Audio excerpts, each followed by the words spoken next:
ఎన్నికల్లో చాలా వరకు చెత్తంతా క్లీన్ చేశారు. మామూలు చెత్త కాదు. ఆ నోర్లు ఏమి నోర్లో నాకు అర్థం కాలేదు, కానీ ఆ నోర్లన్నీ ఫెనాయిలే శుభ్రంగా క్లీన్ చేశారు మీరు.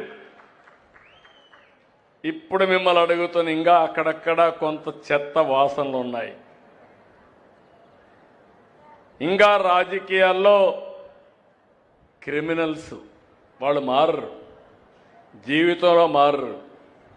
మనం మార్చాలన్నా మారే పరిస్థితి శాశ్వతంగా వీళ్ళని మార్చేయడం తప్ప లేకపోతే వీళ్ళు మారే పరిస్థితి లేదు. కుట్రలు, కుతంత్రాలు, ఇంకో పక్క సోషల్ మీడియాలో ఆడబిడ్డల పైన పోస్టింగ్స్ పెట్టి మొన్న సాక్షాత్తు డిప్యూటీ సీఎం కుటుంబం పైన పెడితే అడిగితే ఇది మా స్వేచ్ఛ, మా ఇష్టం అనే పరిస్థితికి వచ్చారు.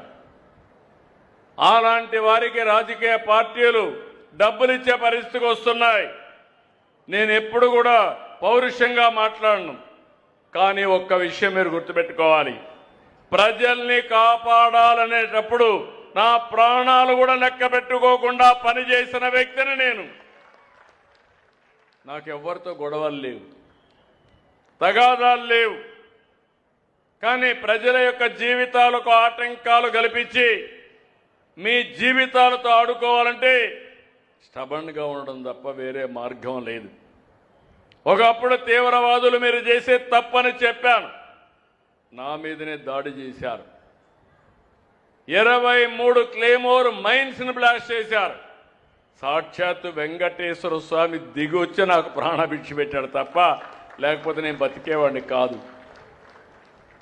ఇంకో పక్క మత విద్వేషాలు రెచ్చగొట్టే వాళ్ళపైన రాజీ లేని పోరాటం చేశాను.